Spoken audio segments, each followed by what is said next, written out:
2025년 8월 10일 연중 제19주일 제1독서 지에서 18장 6절에서 9절의 말씀입니다. 해방의 날 밤이 저희 조상들에게는 벌써 예고되었으니 그들이 어떠한 맹세들을 믿어야 하는지 확실히 알고 용기를 가지게 하시려는 것이었습니다. 그리하여 당신의 백성은 의인들의 구원과 원수들의 파멸을 기대하였습니다. 과연 당신께서는 저희의 적들을 처벌하신 그 방법으로 저희를 당신께 부르시고 영광스럽게 해 주셨습니다. 선인들의 거룩한 자녀들은 몰래 희생 제물을 바치고 한 마음으로 하느님의 법에 동의하였습니다. 그 법은 거룩한 이들이 모든 것을 다 같이 성공도 위험도 함께 나눈다는 것입니다. 그리고 그때에 벌써 조상들의 찬미가들을 불렀습니다. 주님의 말씀입니다. 제2독서 히브리서 11장 1절에서 2절, 8절에서 19절의 말씀입니다. 형제 여러분, 믿음은 우리가 바라는 것들의 보증이며 보이지 않는 실체들의 확증입니다. 사실 옛사람들은 믿음으로 인정을 받았습니다.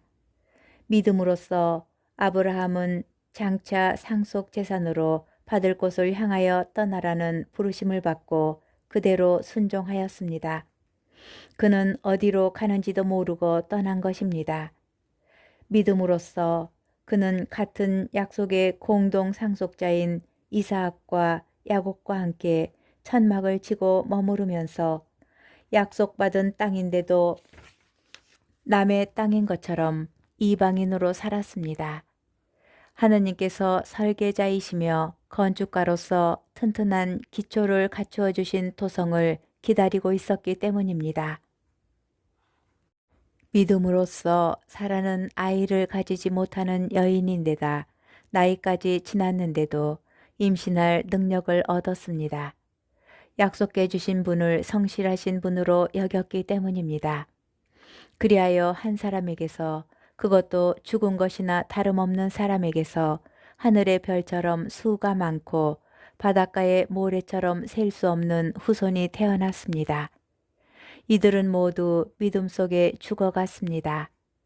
약속된 것을 받지는 못하였지만 멀리서 그것을 보고 반겼습니다.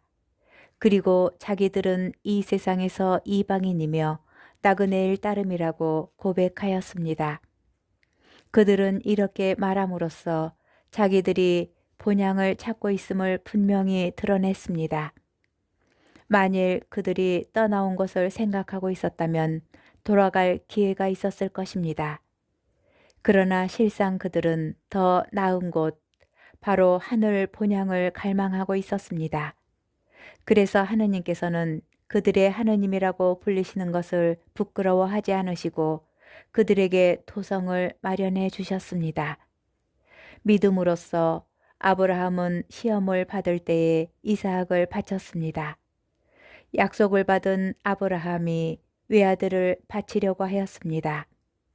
그 외아들을 두고 하느님께서는 일찍이 이삭을 통하여 후손들이 너의 이름을 물려받을 것이다 하고 말씀하셨습니다.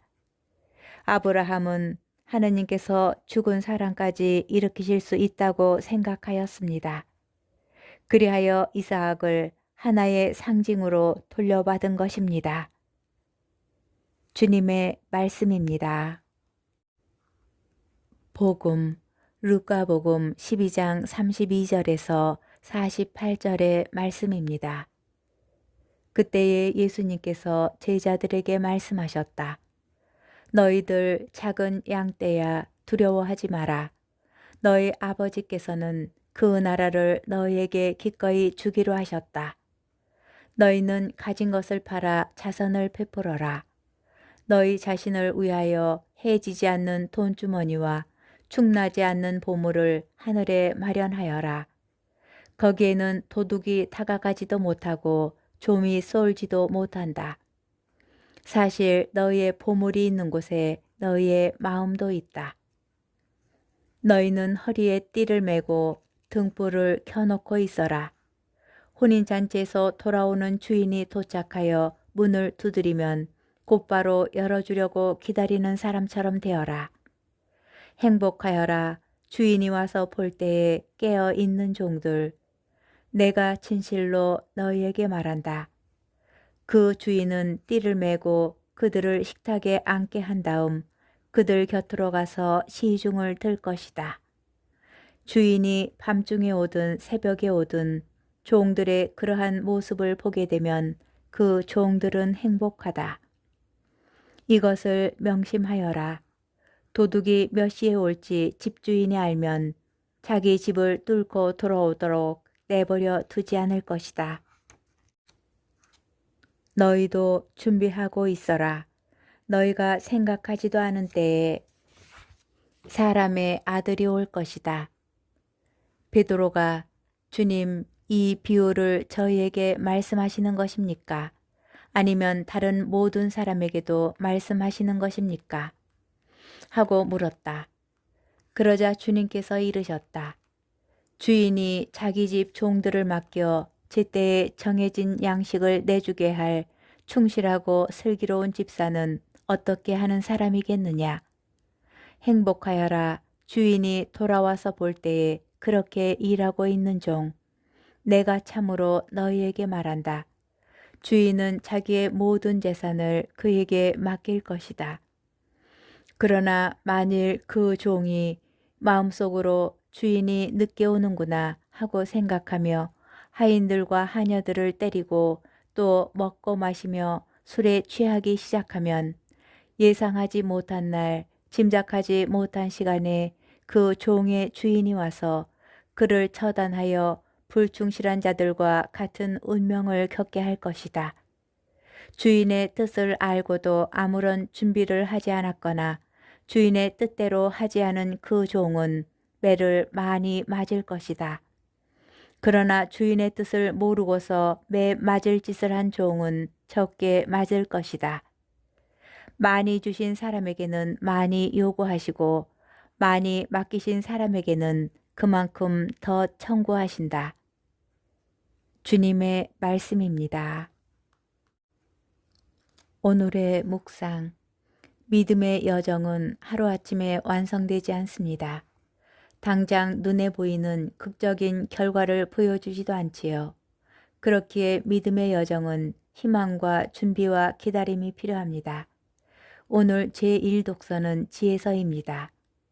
이집트 노예살이에서 벗어나리라는 사실을 알게 된 이스라엘들의 여정, 다시 말하여 구약의 하나님 백성이 믿음으로 걸어온 해방과 구원의 여정을 간략히 그립니다.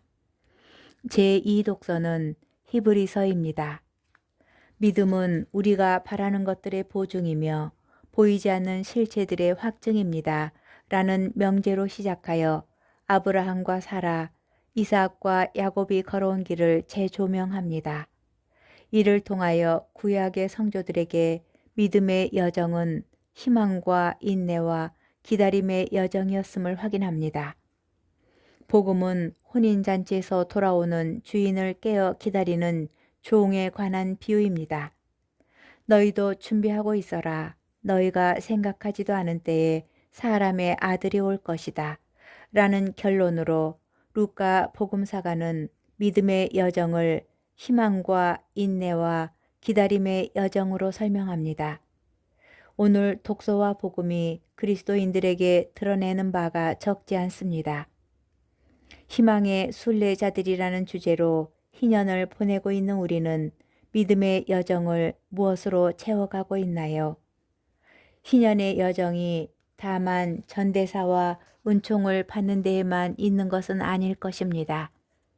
눈에 보이지 않는 것들을 희망하고 하느님 아드님의 다시 오심을 기다리며 세상을 하느님 뜻에 맡갖도록 채워 나가는 것이 아닐까요?